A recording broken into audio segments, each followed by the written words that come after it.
And happy Thursday in the summer. I'm Susan Kaufman. I'm here for Attitude Magazine's weekly ADHD Experts webinar. Today's webinar is one of this summer's 2017 Success at School series. And we're pretty excited to talk about helping middle schoolers and high schoolers improve organization and time management skills. I don't need to tell you this, but students today have more demands, more distractions, busier schedules than ever before. And if, like me, you have ever said to your child, hey, what do you mean you don't know whether the homework's due tomorrow? Or why didn't you bring home the right textbook? You have a pretty good idea of how challenging it is to stay organized for kids with ADHD.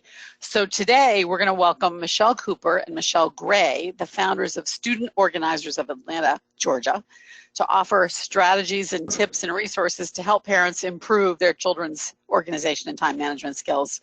Michelle, thank you so much for joining us today. We're grateful to have your time. And let me introduce Michelle Cooper and Michelle Gray. They have more than 25 years of professional organizing experience combined. They are active members of the National Association of Professional Organizers and the Institute for Challenging Disorganization. After running successful individual organizing businesses, they combined forces in 2006 to create Student Organizers of Atlanta and focus on organization for students. So we are grateful to have you again, and thank you. I would also like to extend a big thank you to the sponsor of this week's webinar, Play Attention. We are so grateful to our sponsors. They allow us to offer these weekly webinars at absolutely no charge to all the members of the Attitude community and anyone else who's interested. Play Attention is a brain training system. It's the only one that combines both advanced neurofeedback with cognitive training. And it aims and successfully does improve attention, behavior, and learning skills. It's for both adults and for children with ADHD. Play Attention is available for home and for professional use.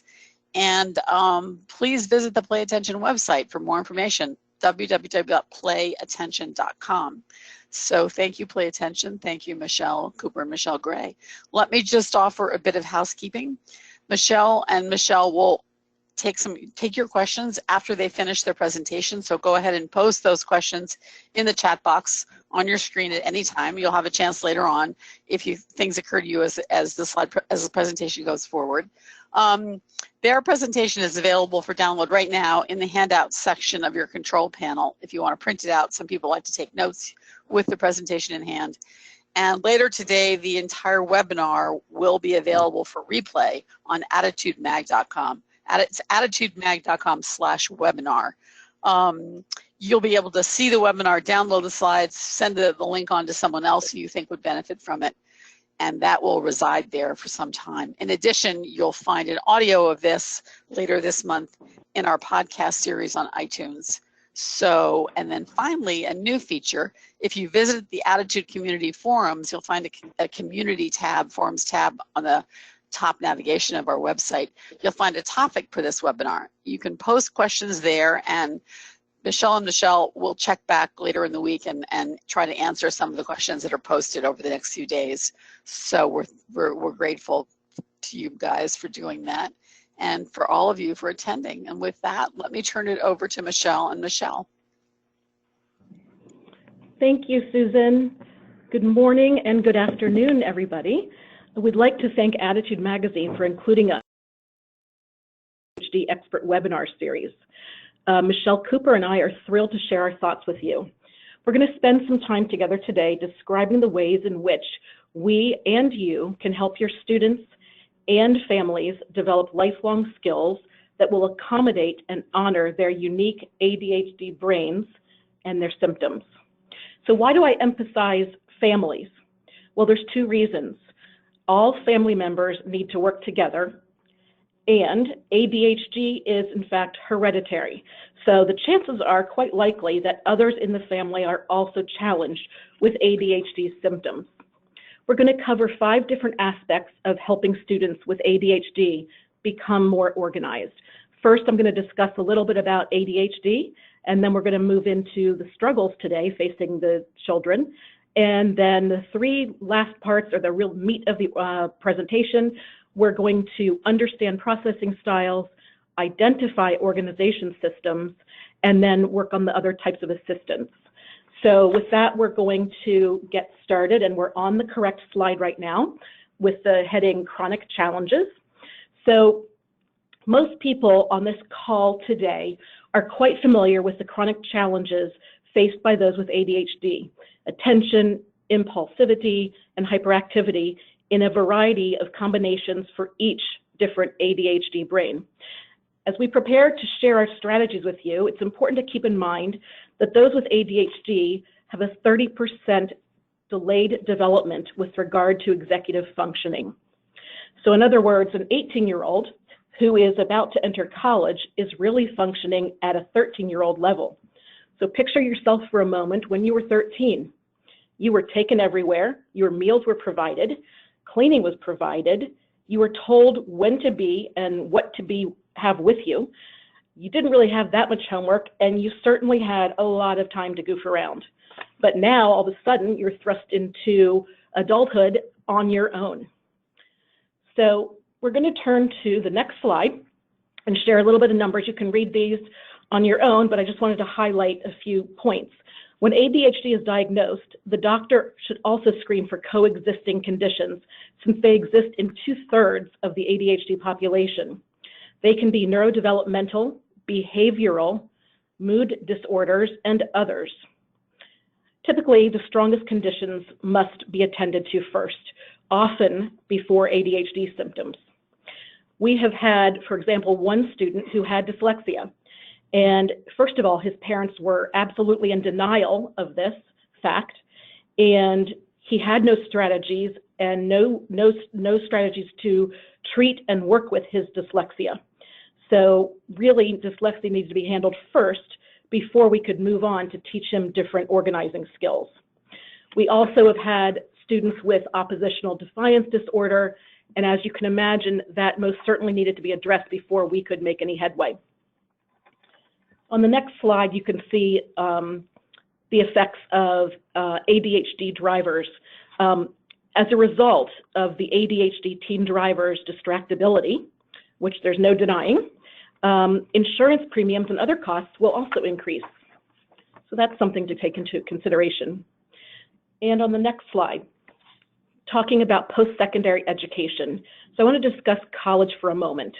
According to a 2013 study, only 15% of ADHD population in that study, I should preface, holds a 4-year degree, while approximately 50% of that same population of ADHD students attends vocational school and junior colleges. So that's something to think about. ADHDers are expected to fit into a widely held standard when their brains may be open to a different type of learning, and especially in a different type of environment. And as example, a friend of mine's son literally could barely finish high school. He did, but instead of going on to post-secondary education, he went in the direction of apprenticeships based on his interests and his skills. Within a few years of training, at which he was paid for, he has now made $75,000 a year for the past few years with full benefits. So that's interesting. Occupational outcomes. The financial burden resulting from someone who never developed strategies to work with their ADHD challenges is really staggering. And the ADHD population is growing and aging, as we all know.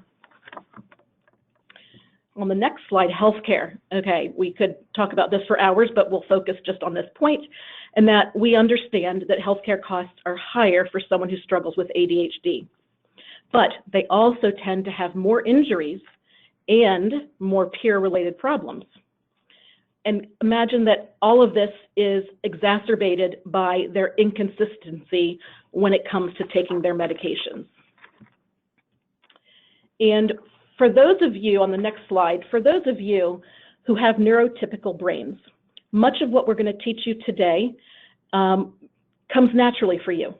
But all of our strategies can be helpful to everyone, and it helps society when individuals realize that people do not think alike. Their brains function differently than any other person's, and that we all face challenges of some sort. We all have our things. So why in the world should we help develop life skills and tackle these ADHD symptoms? Well, undeniable heredity and the need to reduce costs associated with driving accidents, healthcare, potentially unnecessary education costs, and the occupational outcomes. We need to provide these strategies also, most importantly, to increase the levels of self-confidence for these kids. As Susan mentioned in the introduction, going to school today for our kids is a vastly different experience, and here are a few more reasons why. For those where college is the best option, know that they are looking for very well-rounded students. It's no longer enough to have a good GPA and strong SAT or ACT score, which leads to kids being involved in way more activities than in the past, which leaves less time available for schoolwork and in fragmented segments of time. Statistics are available on how kids are being assigned too much homework, but they are also being taught at a faster rate. What we learned in first or second grade, they're learning in kindergarten, and it goes on up from there. Additionally, pressure to take AP classes starts as early as 9th grade, so we have 9th and 10th graders taking college-level classes.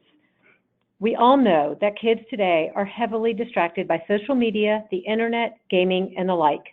It is especially true for the ADHD population, who are known to use technology as an outlet and to perseverate over. Kids are taught how to tell time, but they are not taught how to manage it, which is a very different concept. And in today's electronic era, time is displayed as a constant number on a phone, computer, microwave, etc. An analog clock provides a visual image of time passing, which is especially helpful for our visual learners. And while divorce is not a new concept, the way it looks today is vastly different. We are now seeing shared custody agreements where instead of dads seeing their kids on weekends and holidays, it is very common for kids to live in 2 homes. They split their time and possessions in 2 places, leading to double the stuff, less consistency, more room for error, and just having to remember more. All of these bullet points pertain to all of today's students, but for our ADHD population, it is even harder, and an additional layer of complexity is added to the mix. It is more important than ever that our ADHD kids get help with organization and have the right tools and systems, which need to be as simple and easy as possible. Okay, so we are going to switch to the next slide, and this is a big part of trying to figure out how to help your student. First, we need to understand your child's unique processing style, and that is comprised of a combination of elements: the dominant behaviors, sensory preferences, introversion, extroversion, and gender differences. We're going to take all of these into consideration when we create organizing systems for the student. Let's explore these elements briefly. First, we will begin with the dominant behaviors. So here's an exciting slide. So with regard to the thinking part of the brain, we know that people tend to think and react in what we refer to as their dominant behaviors. When an individual is able to process and react to information while utilizing their dominant style, there's comfort and likely successful outcomes. However, when one is called upon to think outside of their dominant processing box, it can often lead to an exhausted brain, one with discomfort, as things are not coming as naturally to them. In reference to this slide, imagine for a minute that there is a line right down the middle that can be regarded as a left brain and a right brain. The left brain dominant people typically are analytical, where the right brain dominants are creative. And this is probably not news to those of you out there, but we'd like to take this a step further and divide it one more time. And we have now 4 quadrants that detail more specific dominant styles. A fellow colleague named Lana Nacone brilliantly assigned animals to each section. This is where you're going to discover what makes you tick, but more importantly, how your children and everyone else around you does as well. So let's start with a description of the animals on the left. A lion, he sits on his perch and has all the other animals do all the tasks for him. The people who are dominant in this quadrant are goal-driven and efficiency seekers. Think of a CEO. And a penguin is literally and figuratively black and white. They thrive in routines. People who are like this are exactly the same. They thrive in their routines. Consider a worker bee in a situation in work. So while detail-driven and routinized and typically analytical, the left brains struggle with change and flexibility. Let's shift to the right. A horse out in the wild will do his own thing in any which way he wants at any given time. The people who are dominant in this quadrant, they welcome distractions. They are creative, idea generators, and tend to have so many interests that multiple unfinished projects are a normal part of their lives. So think of an entrepreneur. Finally, we have dogs. Dogs love to be around other dogs and humans. People who are in this quadrant are people, and they like joining in, and they also get comfort with collections. Students who fall in this category enjoy being at school primarily to be with their friends. Consider in the working world, this could be like a social worker. So there's one important issue facing the horses and dogs on the creative side of the brain. Time is simply not on their radar. And perhaps now you can understand why maybe mom is always on time and dad never is, because they have different brain types. So if we move on to sensory preference, the second element in this processing style, we explore the sensory preferences. This can be also thought of as a dominant way, but in which they process stimuli in the world. When one is processing stimuli in their dominant sensory preference, more accurate, complete, and understood information will be learned. We take this element into account when designing our organizational systems for students, as it affects learning in a classroom as well as functioning as a student outside of the school. Interesting fact is that reading is an auditory processing skill, and viewing images and charts and displays is visual. Some people get confused with that, but reading is auditory. Next, we're going to talk about the levels of introversion and extroversion. This helps us determine a student's social and proximity needs. Interestingly, we have discovered that these levels also affect one's desire for feedback, whether it be internal or external. So this helps us when we can gauge that and help the families understand if constant praise is welcomed by their student, or if it is more likely perceived as constant nagging, depending on their level of feedback requirements. And then finally, the last part of the unique processing style is gender differences.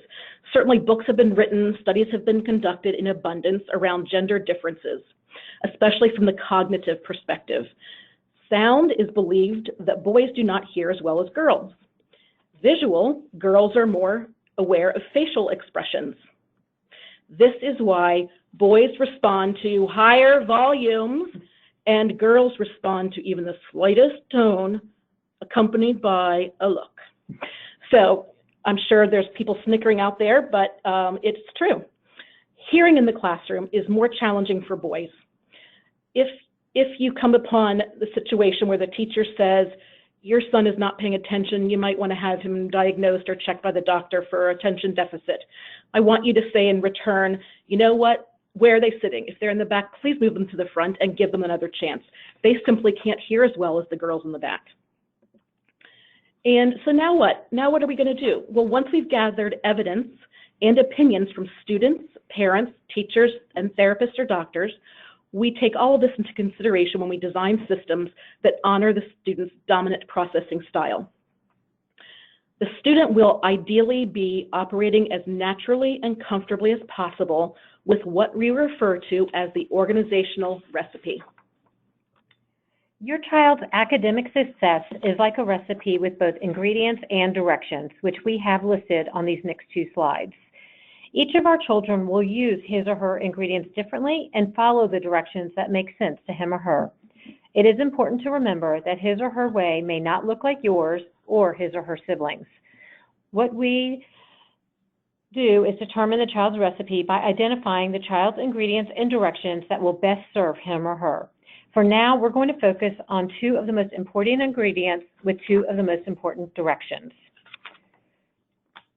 So we're now going to talk about planner and time management.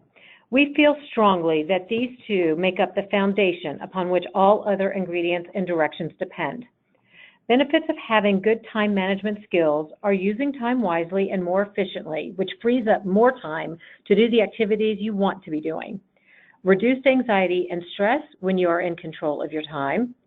Being on time is a sign of respect and caring for others, which does include teachers, and being able to make informed decisions. ADD kids tend to focus on this day only. Many of us have heard the expression, it's now or not now. They need to be taught daily versus weekly versus monthly. It is hard to know how to use time most wisely when everything seems to be of equal importance at the moment. We feel it is extremely important to learn the skill set on paper first. Once your child has mastered these concepts, he or she can then explore options to go electronic. The planner is the object by which your child can manage his or her time. And by having it all in writing and in one place, your child will have a more accurate picture of all of his deadlines and appointments. One of the main reasons why kids say they don't need a planner is because they can pull up teacher websites or blogs, which we feel should be a safety net for clarification purposes only, due to risks of technology failure and other reasons why blogs may not get updated in a timely manner. By writing assignments in the planner while at school, that automatically frees up time spent going from one blog to another to see what is due and when. Additionally, you are only seeing one tree in the forest, which does not include extracurricular or personal obligations. This is the one area we consistently get incredibly positive feedback from clients whose children are now more aware of time, not forgetting about assignments or leaving things to the last minute. Some general tips for planner usage include learning that upon receipt of assignments and projects, they need to immediately be entered into the planner. Whether they are entered on the day that they are due or the day they are assigned is not as important as just being consistent in doing so. Using an agenda can be anxiety-ridden for kids with handwriting issues, so have your kids learn abbreviations and have fun creating their own agenda language.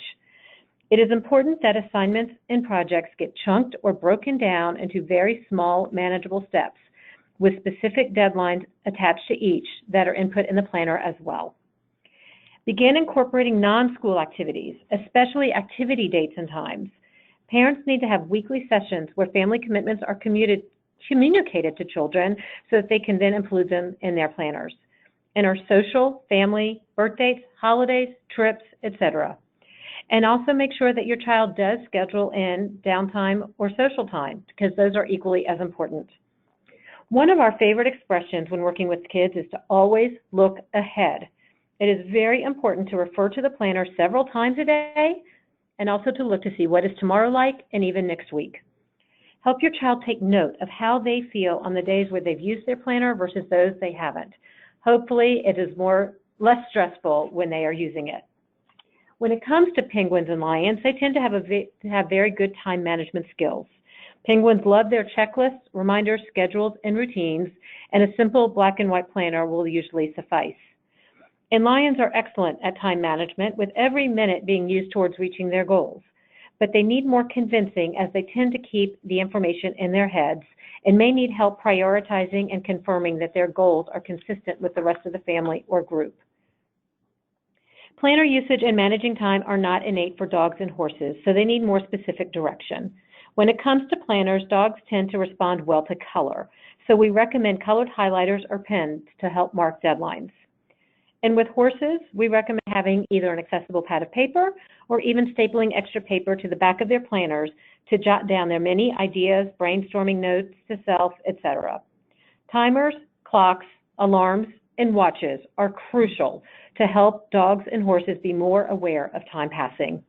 We highly recommend analog clocks and watches for a more visual cue. The time timer is an excellent visual tool, and we have listed it in our resource section. Additionally, hang large and fun wall clocks in their bedrooms and throughout the house, allowing him or her to help select them. And if your child has an auditory sensory preference, it is important that you use alarms or timers with pleasing sounds. The next ingredients we want to discuss are the appropriate notebooks and backpacks for your child. When it comes to notebooks, options abound. First of all, is your child left-handed or right? Does he or she want a separate notebook for each subject or one central one? Lots of color or no color? Personalization, tabs arranged alphabetically in order of their schedule, or even most favorite subject to least favorite subject. Are their desks big enough to open up and spread out? We do not recommend multi-section spiral notebooks, as inevitably one section will get filled before the others. And with backpacks, we have numerous options here as well. There are ones with one big pocket and one small pocket, two big pockets and a small pocket, ones with lots of pockets, an open purse-like bag, and messenger bags. Systems must be simple and easy to follow with fewest steps possible.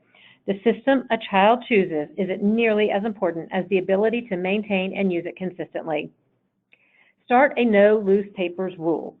Teachers are notorious for handing out papers as kids are packing up and heading to their next class, so it is just not realistic to think that papers can be put in their proper location at that time. We recommend a durable, two-sided vinyl type folder to throw papers into until they get home, at which time they can be put in their proper location. To help ensure that homework and other paper communications, such as permission slips, can easily be found, both at home and at school, it is crucial that your child has a clear routine and understanding of where homework goes. Whether he or she uses a separate homework folder for all of their assignments or creates a designated place within each subject binder, it is important that your child uses the system consistently. And lastly, clean out their backpack every Sunday night. Make that a ritual and a routine so that they start each week organized. Penguins tend to prefer one color with very little personalization. If they do, they'll be very methodical about it. They do tend to do well with binders, as they will hole punch and label. So we recommend plastic tab dividers for each subject with pockets to help with loose papers as well. And with backpacks, they might like having compartments, as they will assign them for different uses. Lions, one color with no personalization or decoration, as it serves no purpose and they cannot be bothered with it. But unlike penguin, they are not into hole punching, using separate folders or envelopes, and they want it simple with few steps. They may prefer one complete system for both their planner and folders, and their backpack will not be complicated. While all ADHD kids need systems that are simple and easy, dogs and horses need them in particular. If hole punching creates a backlog, or if the act of using a 3-ring binder with its many steps, 15 to 20 steps, by the way, to put one piece of paper into a proper section of a binder, we recommend accordion systems where papers can merely be dropped into each subject section. Vertical accordion folders exist which work well with backpacks. Dogs love their decoration and personalization, and they, as we've mentioned earlier, they will associate with colors. If blue is their favorite color and lit is their favorite subject, make everything blue for lit, etc. Use the same color pens and highlighters, and know that they will likely prefer 5 notebooks over 1 since they do love their collections. Horses also like colors, and they may prefer to set their notebooks up by having one for their morning classes and one for their afternoon classes. They may even want to change systems throughout the year just because they get bored. Tweak what they have if it's working well versus getting something new altogether, and know that there will be a lot of doodling on their binders. Both will prefer backpacks that represent their personality and be colorful. Okay, so let's move in now to the types of assistance that can be provided. We have shared with you the methods we use to honor a student's unique processing style, but there are also other equally important strategies that we need to include and discuss here. We'll talk briefly about them. 2 factors significantly impact one's potential to train the brain, and these are really important. One is medication. It must be taken consistently. Medicine can even the playing field for those challenged with ADHD symptoms, so we don't want to give them an unnecessary disadvantage. Motivation is vital. If the student and or the parent, and I say and or, the parent lack the requisite motivation, professional counseling may be needed. The success of training the brain only works when all parties are on the same page motivationally. The parties include the student, the parent, teachers, counselors, and even siblings. All the solutions that we have offered today, whether the use of an item or the implementation of a tactic, they require training the brain by creating routines, building habits, and establishing the brain's muscle memory. We need to exercise the brain muscle. Currently, others are doing this for you, the ADHD person, you. They are micromanaging your every move. They're telling you where to be, when to be there, how to get there, what you'll need. Now, when one is called upon to use his or her own brain muscle independently, it will be in a state of atrophy. It needs more practice and consistency. We cannot stress repetition and consistency enough. So creating routines is really about making a process a plan. And building habits are achieved by whatever techniques work. Oh, hold on one sec. Okay, back there. Okay, building habits is achieved by whatever techniques work for an individual's brain, such as mnemonics, visualization, repetition, cues, charts, etc. And I'll repeat that. Mnemonics, visualization, repetition, cues, and charts. And developing the muscle memory, it comes with consistently repeating the routines that lead to the habits so that they will become automatic. This process can take as short as a few weeks or as long as a year. Regardless, consistency is the key factor in its success. For the ADHD brain, this process usually takes longer than shorter.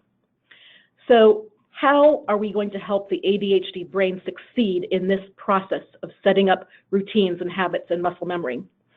It is vital that the student be assisted by a parent, a teacher, whomever, with consistency, with repetition. This means that a parent or somebody needs to sit down with the student and the backpack every day and go through the same process every day until this becomes a routine for a habit for the child. It also is going to involve the mother or father posing questions to the student to cue the repeated action.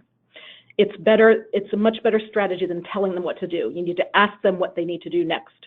And modeling the behavior is also very important. A final note on training the brain. Prioritization and time management skills are basically in a state of atrophy for the ADHD brain. So again, they struggle with prioritization and time management skills. Training the brain, when done with dedication and consistency, will prepare one's prioritization and time management skills for the marathon of an organized life. Okay, so another way of assisting is holistically. So we all know that people have many multi-dimensions, and we address all of those on this slide, especially medication. Empowerment is a very important life skill that we all want to ingrain in our children. In order to encourage kids to implement recommended systems, routines, and tasks, they need to understand the benefits and reasons why they should do so. It creates buy-in and leads to higher chances of expected results. Ask your child, what is one thing I have done for you that you are willing to take on yourself? This allows you to work on one skill set at a time and your child to have input and take ownership. Help your child learn what systems work best for him or her. What tools do they need to be successful? How long can they sustain attention? What time of day is he or she most productive? Does color help? Does music make them more productive, or is it distracting? Work with your child to answer these questions, as self-awareness goes a long way. And as Michelle mentioned, be a good role model. If that means brushing up on your own organizational skills, then do so. Review your planner while your child does his, and point out ways in which being more organized benefits each member of the family and the family unit as a whole. It will get better each year, but it will take a whole lot of patience and practice. And as we've been saying, consistency and repetition are crucial. Remember, it is a process that involves honing in on each area very specifically and then constantly tweaking. According to Russell Barkley, an ADHD expert, a child with ADHD will have a 30% developmental delay in executive functions. Michelle mentioned this earlier. Adjust your expectation levels to your child's developmental age. Here are some additional recommendations to help build your child's empowerment skills. Help them find an organizing buddy. It makes organizing more fun, more social, and allows for accountability. This works especially well with our dogs. Research shows that mindfulness has an abundance of benefits. Practice it as a family. And additionally, be intentional by always asking, is this what I should be doing at this moment in time? Help your child become aware of what their triggers are for typical frustrating situations and what typical distractions exist. You can then put together a plan for overcoming them. Procrastination, a very typical issue for ADHDers. Assist your child in identifying where the procrastination comes from and what tasks he typically procrastinates on. Is it difficult getting started? Does perfectionism creep in? Is the task just too overwhelming? Is he unsure of where to start? Or is it just boring? Solutions include chunking it down, teaching good enough versus perfect, figuring out the very first step, no matter how small it may be, and just doing it, making the task more pleasant, adding creativity, creating a reward system, working for even a small period of time, and inserting a boring task between two fun tasks. And lastly, ask your child how he or she wants to be perceived by others, as someone that can be counted on or someone that is always late or forgetful, someone that pulls his or her weight on a group project or someone that doesn't contribute, someone that is good for his word or someone that can't be counted on. Okay, we're going to talk about another type of assistance, and that's collaboration and advocacy. So the end goal, when it's time to shift into adulthood, the ideal is for the student to become their own conductor in the orchestra of his or her organized life. So you can see I've shown that, you start off with a typical trio, a student, a teacher, and a parent. Then you move into the beautiful orchestra that is comprised of all of the other helpers on the team, and that's tutors and doctors and therapists and so forth. And finally, we have assistive technology.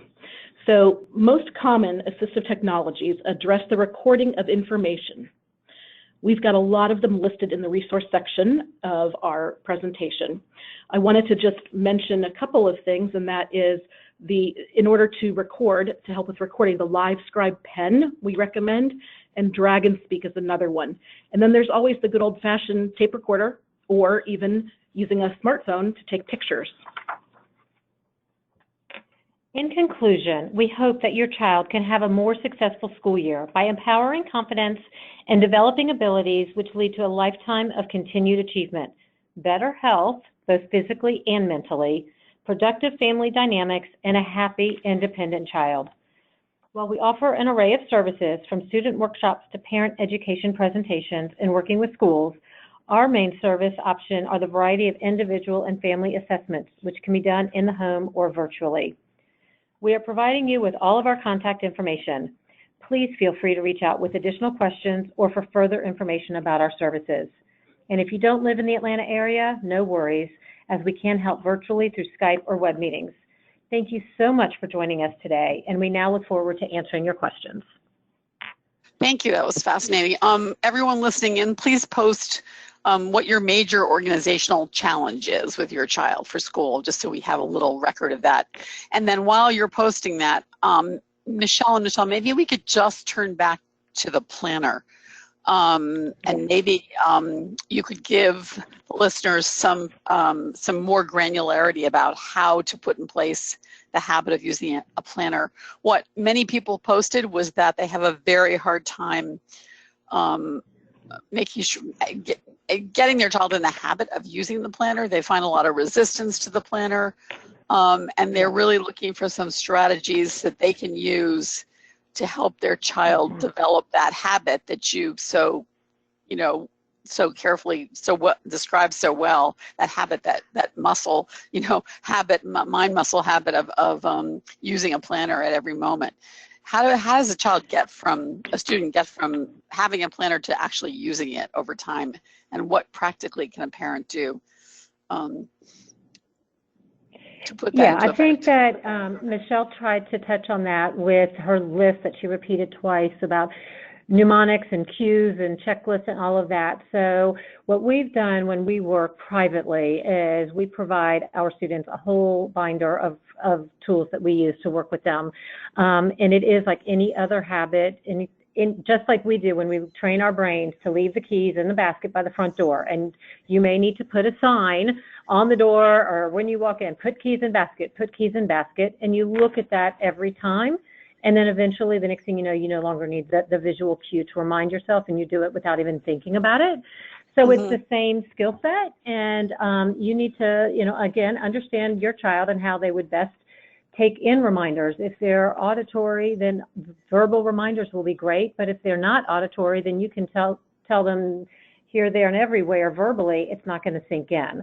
So use the list that Michelle provided and come up with a phrase, a mnemonic, a visual chart or checklist, and use it, again, just consistently and repetitively until that habit gets ingrained. And hopefully, too, we believe that once they start seeing the benefit and how it's helping them on a daily basis, alleviating some stress and giving them more time to do the fun stuff, that will create the motivation and buy-in to continue doing it because they're experiencing the benefits on their own. Also, I'd like to just take a step. Could I just take a step back and remind us that to get to that point that Michelle was describing, one needs to, as a parent or as a teacher, sit down when they get home from school, ask them to take their planner out of their bag, ask them to open it up where they think they need to open it, ask them to look at it, ask them questions about what are you going to do, what are you going to do first, and that is something that will have to be repeated many, many, many, many times, just like a person needs to learn that they brush their teeth in a certain way or they turn on a car in a certain way. The child needs to be coached with somebody repetitively day in and day out until they can do it on their own.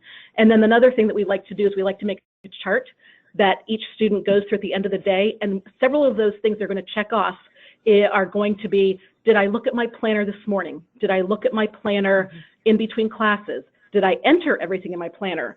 Did I check my planner before I went to bed tonight? So those things, if they can check those things off, that will be helping to establish the habit.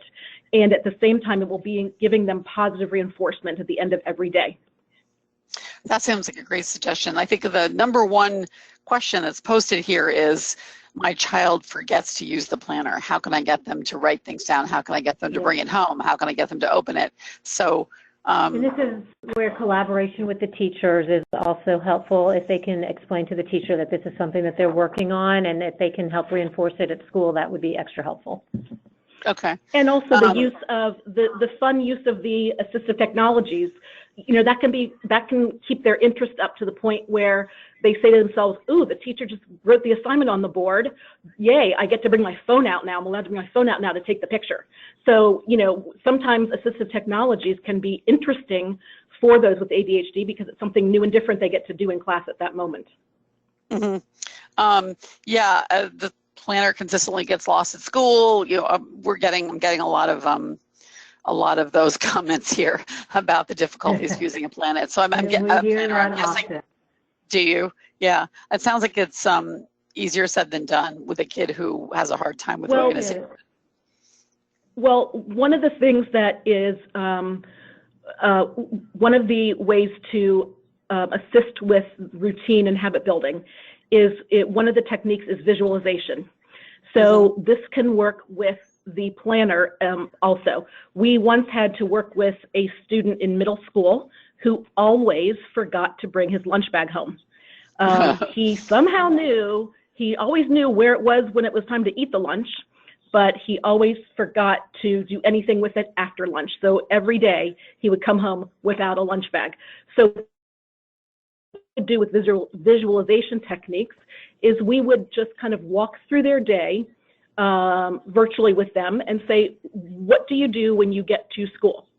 And if they say, I go to my locker, we're going to say, okay, what are you doing in your locker? Where is your planner? They say, I don't know. And we'll say, well, where does it need to be? And so they say, it needs to be in my hand. So then we will come up with a visualization, some kind of silly something or other that they will immediately remember when they open up their locker that tells them planner needs to be in hand. It might be some silly visual that they're going to remember, like someone's jumping out of their locker at them and handing them the planner, or whatever the case may be. And the same would be true of leaving a classroom. We help them visualize some kind of crazy image so that they always think, where's my planner? Where's my planner? So that that's the kind of technique that really is required in order to make this be consistent. Mm-hmm. I see. So another comment here, which I must say that I identify with because I have a child in this category, is that people's children who write slowly or uncomfortable writing. And so the planner is a problem for them, and they're much more comfortable with a keypad or with their phone. Have you ever found a situation where a child is able to use their phone as a strategy for tracking assignments? Yes, and we've listed some resources for that as well. You know, we try to go the paper route first for all the reasons you mentioned, but we've given y'all some resources for that. And because oftentimes, you know, if it is indeed the case that it just can't happen on paper, there's some options. And then, you know, that's why I made my comment as well, is just make up abbreviations. T is test, WS is worksheet, you know, whatever the case may be, so that they can just get down what they need as, you know, succinctly as possible, and have fun with it. Like we said, you know, create their own little agenda code language if they need to. But yes, we've given some calendar resources for you. And also they can seek the help of the teacher. Oh yeah, I'd love to hear more about that. How that's a common, also a frequent question from parents. How do they involve the school and the teacher in the organization? And what can they realistically request as part of an IEP on the organization front? There are very typical ADD accommodations that include everything from preferential seating, again, that puts them more towards the front of the classroom and or near the teacher. So if you need, like my son needed a lot of visual cues for a while from the teacher, and so he was, you know, within her eyesight. Extended test taking time is often very common. For schools where they still use a lot of textbooks, it's common to ask for a second set of textbooks at home, so they don't have to worry as much about remembering which books they need and when, and leave them. And then I think that, and my daughter had organizational meetings set aside on a regular basis with teachers or counselors to help check in with her. So you can set those up. And I think just in general, I am a huge advocate. I've been down this road. I have one child with a 504 and one with an IEP. So I've lived this life myself. And teachers appreciate the honesty. I know some parents are uncomfortable. They don't want their child labeled or treated differently. And I certainly understand that. But I really feel very strongly, and as Michelle mentioned, in terms of our creating a symphony, to work as a team. It does take a village, and if you can say, you know, these are some things we're really working on with Johnny. What can you do? Can you check in with him, or can you even create the verbal cue, like that they may come up with that guides him to pull out his planner and write the homework in that she's about to assign.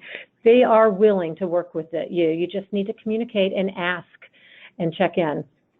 Okay. And the other thing, you specifically asked about what the teachers can do on in a hands-on kind of approach. Now, I know that they have got a classroom full of kids, and they cannot focus on every single one of their individual needs. But for someone who simply can't write, if they aren't allowed to take a picture of an assignment that would be on the board, if it's even on the board as opposed to verbally transmitted, they may request that the teacher just hand them a piece of paper at the end of every class, and it's just got the assignment written, so that later when the parent sits down with the child and goes through the planner, they can take that loose paper where they gathered all their loose papers for the day, and they can transfer that into the planner or onto the computer system or whatever it is that they are comfortable using. And they can also request, and it's a common accommodation, to ask for copies of teacher notes ahead of time, or a PowerPoint presentation. You can ask for that in a presentation, as an accommodation as well, which helps with the handwriting. They can listen more. I have a couple of good comments here that I'll just pass on to the listeners. From Rafaela, she said, we checked the planner every day and initialed it at the bottom when it was complete. And, ready for this one, we paid our child $1 for every day the planner was completed. We also started out. We are not opposed to bribery. Bribery will get you everywhere. We also started planning. Go ahead. We were going to say we emphasize positive reinforcement. Most of the time when we go into a family's home, they say, oh, well, we're taking away their privilege of being on the wrestling team until they can get themselves organized. And we try to turn it around to be more positive, like, you know, in so many different ways. Like if you will write in your planner and go through it every day, we will give you another day of wrestling practice, or you'll earn the right to try out for the team again next year or something like that. Positive reinforcement makes sense. Rafaela also said we started planning the summertime before. We did pretend scenarios, when to pull out the planner, when to write in it, when to check it off. So that was an interesting strategy. Love that. And Stephanie says something interesting. She said, my husband and I both use Google Calendar for time management, and our children see us using our phones for that purpose. Could we print it out each day and use it with our kids? You know, she thinks that her children would get irritated writing things on paper and then once again in a Google Calendar. Have you seen families use a Google Calendar or Google Apps successfully? Yes. And we highly recommend that families do that with a family calendar, whether it be Google or, you know, one on the refrigerator, whatever the case may be, in order to communicate and for the kids to refer to. I have one on my refrigerator, and when my kids ask me when something is, I say, I don't know, go look on the refrigerator. So family calendars are crucial, and the information needs to be communicated. And if a system like Google is working well for the family, then latch on to that, or else create one as a family. Right, and especially pay attention to each individual's processing style. Some people simply can't process the electronic version. They need to touch and feel spread out paper, and others can't stand papers. They make them crazy. They need to be electronic. So try to take that into consideration when you're trying to come up with your family communication piece. That makes sense. Back to your point about understanding how your brain works and what works. Here's a question from Mona. Do you have some specific ideas for managing specific assignments? So for example, how to write out when it's due, or write out the pieces of it, or how to close it out when it's complete? Do you have suggestions for students for managing assignments over time?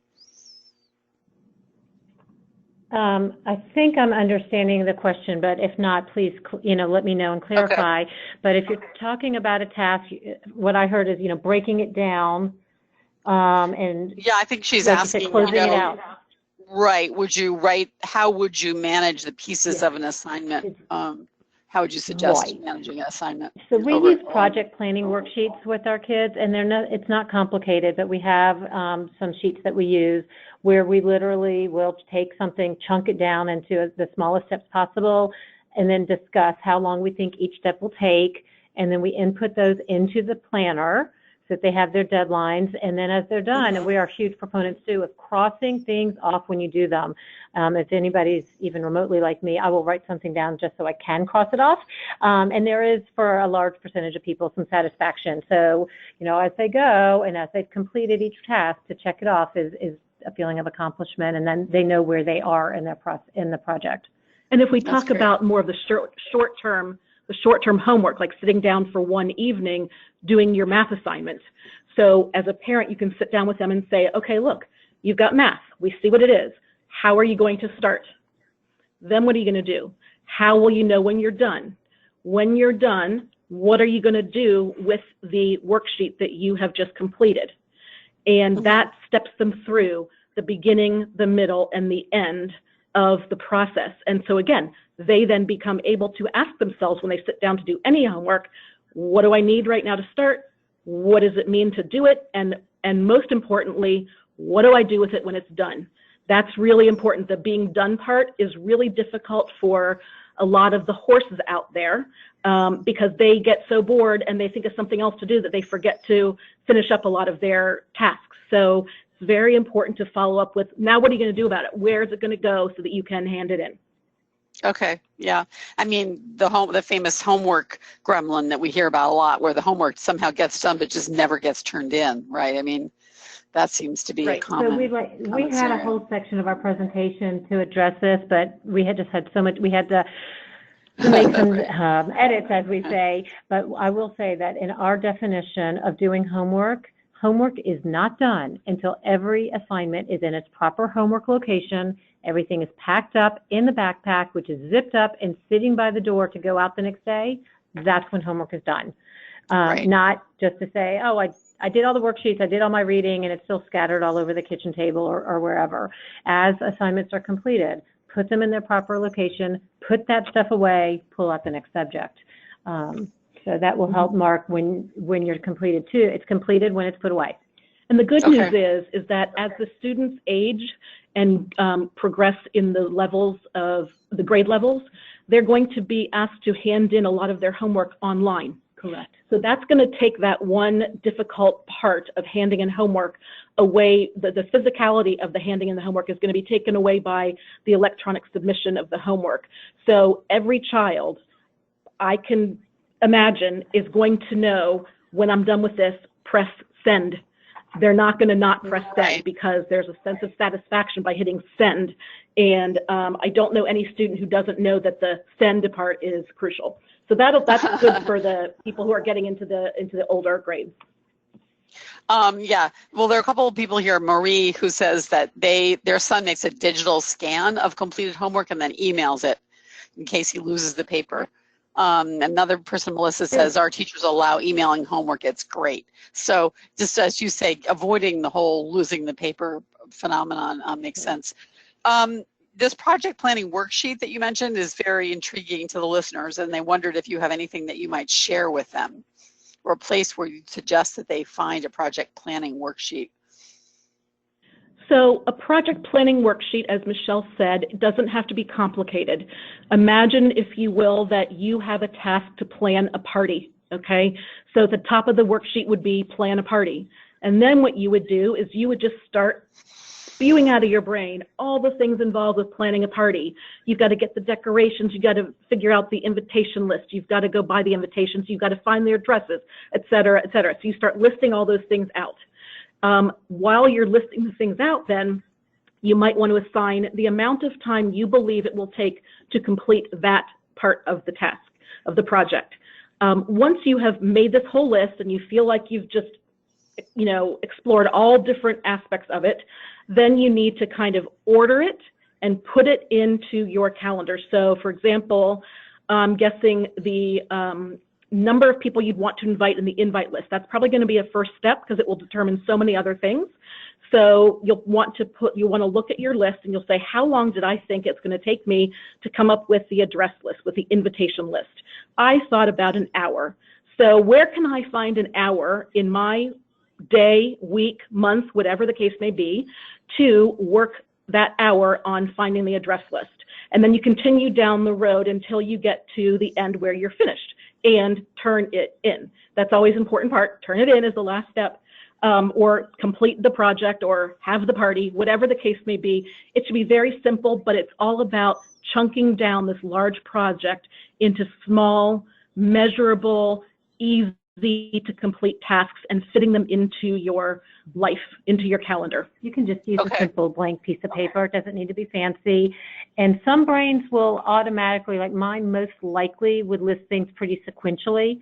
But for a lot of people, and especially, right-brained individuals, it may come out in any kind of an order. So once you do the initial brainstorming part of it, like Michelle, then you can go and put it to the right order. It depends on how your brain processes. But you can just use a blank old piece of paper. Now, people who do have ADHD, these two, the time management and the prioritization, come into play here. And those are the areas that they really, really struggle. That's what project management is all about. So again, train the brain. You're going to have someone assist them time and time again when it comes to project planning until they get it. They know what questions to ask themselves and they know how to do it. And also note that a project is, in our minds, anything that has more than one step. So anything, so put your shoes on, okay? There's 2 steps to that. There's find the shoes, and then there's tie the shoes. So, anything that can be broken down into multiple tasks to complete the whole project should be, and again, practice with assistance. And we Sounds encourage great. you to practice this kind of stuff with both academic and non-academic. So I'm actually glad Michelle used party as an example, because sometimes it's not the book report or science project, but maybe they're getting ready to go off to summer camp. That's packing for camp is a project. It's a little more fun than a science project, but it's the exact same skill set. So you can really practice this skill, pull out that piece of paper and start saying, what do we need to do before you can go off to camp, or whatever the case may be. Okay. So we're out of time because there's so much more we could say, but I just had one last question for you. You said something interesting about families practicing mindfulness together as a family. Mm-hmm. Can you give us some brief thoughts on how that would work? I think that this is an area where families should really look to see what will work best for their schedules, first of all. We had one client who she and her children would do mindfulness exercises every single morning before they got in the car. She had to drive them to school, and they would take 5 minutes between breakfast and getting in the car where they did it. So that's an option. You may want to tie it in with this whole family time that you might have on the weekends where you're looking at family calendars and cleaning out backpacks on Sunday to prepare for the week. Maybe that can be accompanied by something where you all just take some time to be mindfulness, maybe be intentional about, what you want, something good and something bad that might have happened over the weekend or what they're hoping for this week, and just take time and do, you can find any number of mindfulness or yoga or meditation kinds of tapes and resources out there.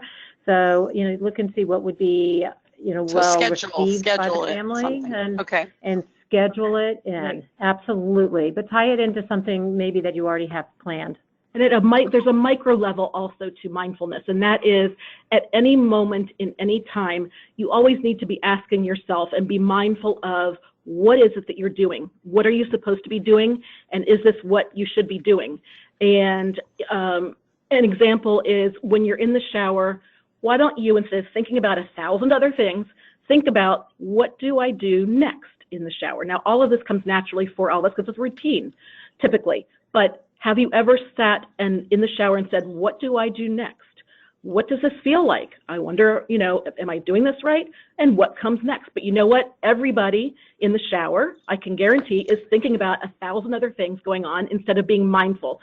So mindfulness is also at the micro levels, being aware of what you're doing right then and there, and is it the right thing to be doing?